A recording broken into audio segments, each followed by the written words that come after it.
Detective Dotson is a cozy adventure game about a reluctant detective who must put aside his dream of being a movie star and take on the role of a detective to solve the mystery behind his father's death.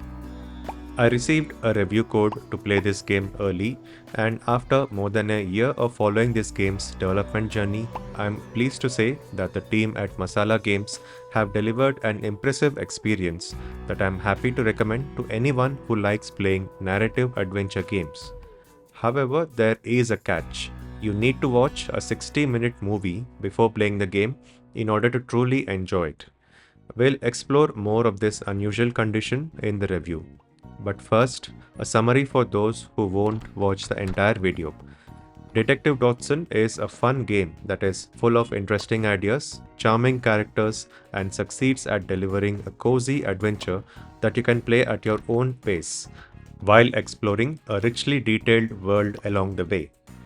The game splits its levels into cases, each of which offer a different puzzle to solve in the streets of the city. At launch, the number of cases might feel less, but they get more complex as you keep making progress. Depending on how much time you decide to spend on the mini games, your initial playthrough can take up to 5 hours. The developer has promised to introduce more content later this year as a free update. There is a tie-in movie which comes included with your purchase of the game. The story of the movie essentially sets up the game and is a highly recommended watch as it offers a far more thorough introduction to the game's world, and it is a fun experience on its own with lots of humor and action. You can, of course, skip it entirely and dive straight into the game, but the movie is such a crucial part of the experience that you may end up being confused if you play the game directly. In fact, the movie is so important that I need to talk about it first before starting the game review. You are, of course, free to skip to the next section, similar to how you can skip the movie and play the game directly.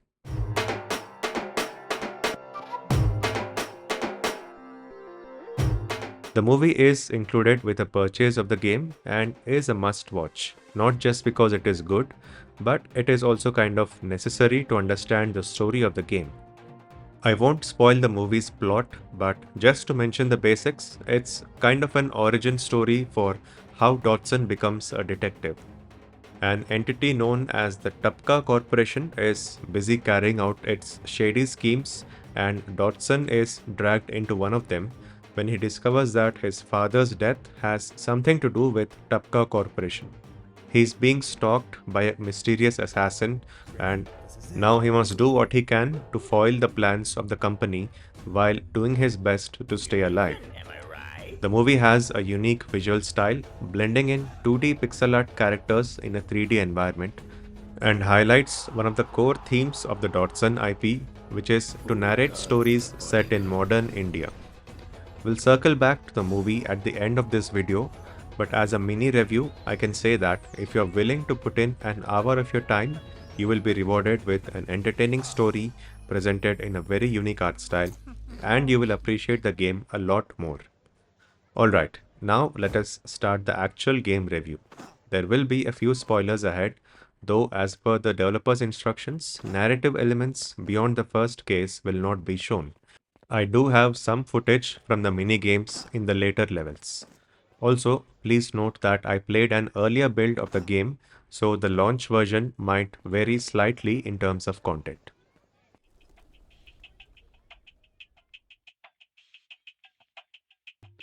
The game starts with Dotson scattering the ashes of his father into a river and promising to solve the mystery behind his death. Then he sets around solving different cases, all of which eventually tie up with a larger mystery around his father's death. The first case, which is what I will show in detail in this review, starts off as a simple one because it is also a tutorial of sorts. Dotson's pet dog, Mr. Papadum, has been painted pink by someone in the community, and Dotson's girlfriend, journalist Jotson, asks him to find out who did it. I'll talk more about how Dotson solves cases in the gameplay section, but this first case is an opportunity to highlight the numerous characters present in the city, all of whom have interesting stories to tell. Without spoiling their motivations, here's a brief list of the variety of characters you will meet along the way: a runaway bride, a seemingly mad scientist, a wedding band leader who is also Dotson's best friend, an astrologer who is also a robot, your very own AI companion who lives in a smartwatch, and a movie superstar. It is this wide variety of characters that will lead Dotson from finding out who painted his dog pink and connect the dots to find out the mystery behind his father's death.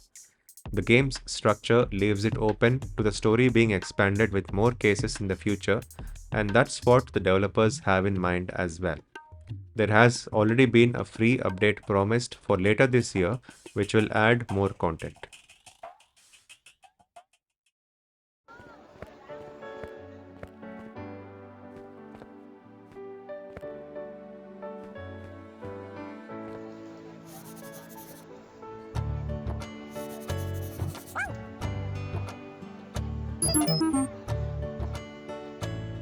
At its core, this is a modern take on a point and click adventure game.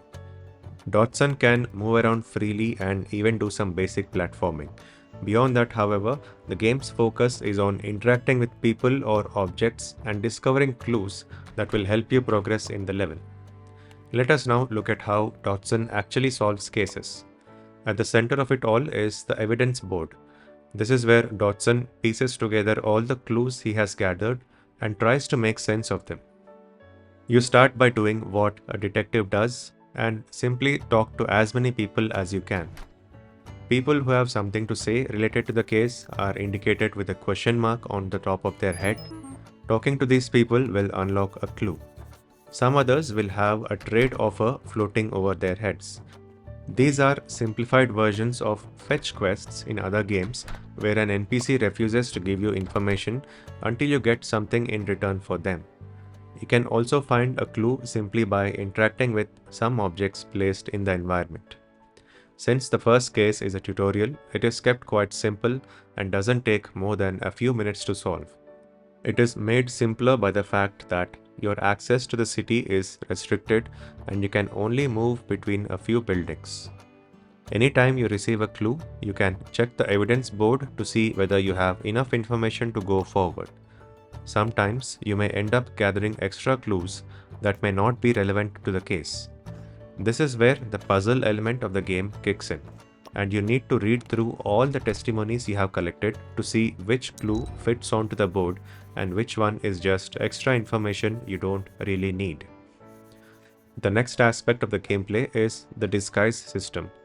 Dotson has always wished to be a movie star, so he is always eager to jump into a disguise.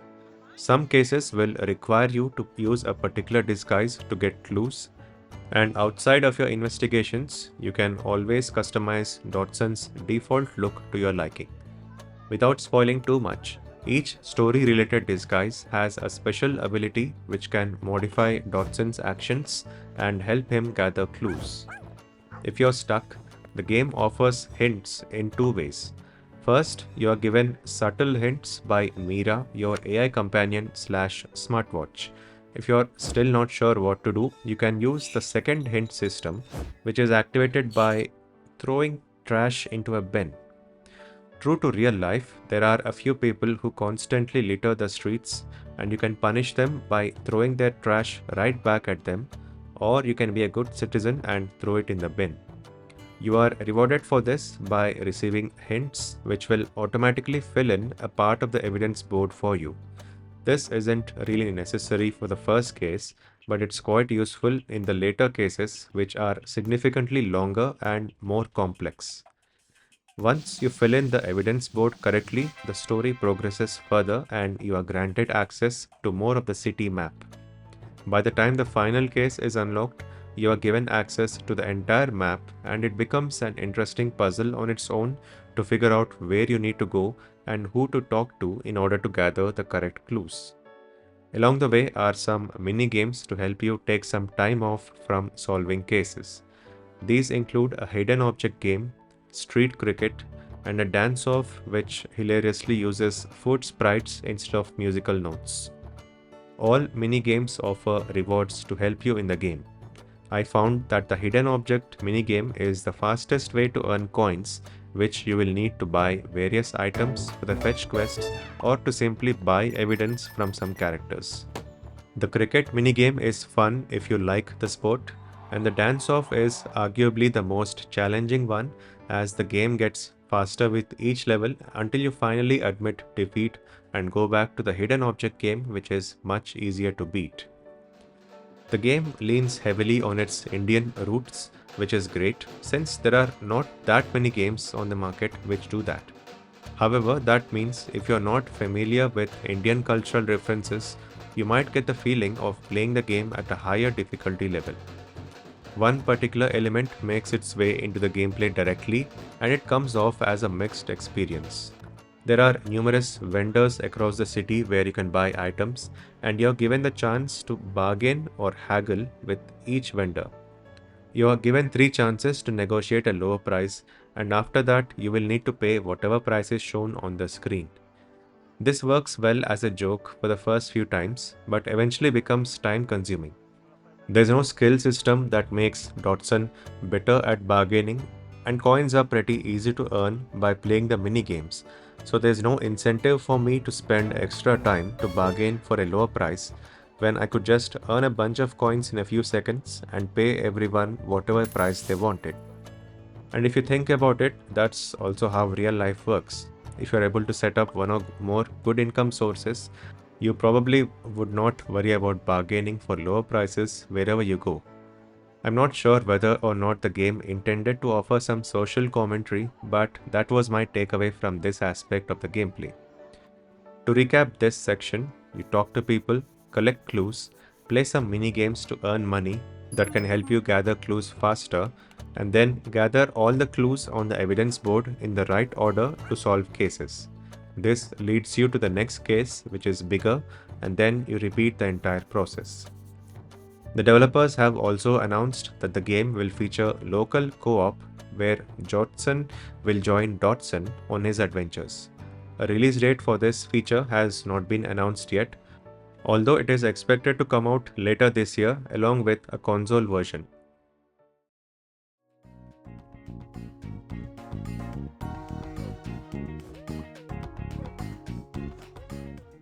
There's one thing that I say for every pixel art game that I review, and it's that I personally am not a huge fan of pixel art. I do get its appeal, and it's never been a deal breaker for me, which is why I keep reviewing games that use pixel art, but I secretly wish that we could move on to some other art style. Detective Dotson is different. I've been following this game's development for so long that I can't imagine it using any other art style. It features a really good implementation of pixel art. Each character has been carefully designed, and the attention to detail needs to be appreciated. The game uses a side-scroller setting with a kind of 3D effect going on in the background. I'm not sure what's the proper term to describe it, but there seem to be some 3D models in the background that blend seamlessly with the rest of the 2D environment. The huge statue of Shiva and the sprawling temple complex are good examples of this.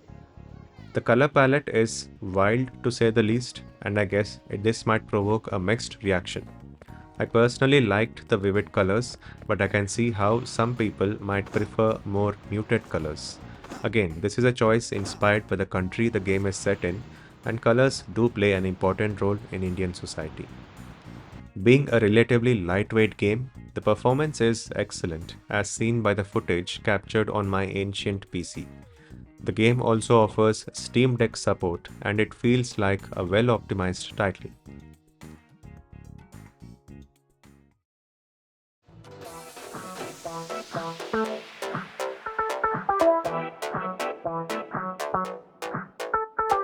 Given that this IP features a video game and a movie, it is no surprise that a lot of care has been put into making sure it features a memorable soundtrack. In free roam, there is currently a single track that plays on repeat, and at first I was worried I would get bored listening to the same track over and over again, but it does fit in quite well with the atmosphere of the game. That doesn't mean it's the only piece of music you hear in-game. There are other tracks that come up at different points in the game, which I have used throughout this review in fact. The movie features more of the soundtrack prominently, including a song dedicated to journalist Dotson or JJ. There's not a lot of voice acting present in game. There are a handful of short cutscenes that are voice acted, and they are frankly too few in number to make an impact. But once again, if you add the movie into the mix, after listening to all the major characters speak for a while, they do become more relatable. Dancing is an important part of the game's experience, and the soundtrack features multiple energetic beats to allow Dotson to showcase his dance moves. All that said, I guess sound and music is the part of the game which is most affected by the tie-in with the movie. If you don't watch the movie before playing the game, you do miss out on a lot of the musical part of the experience.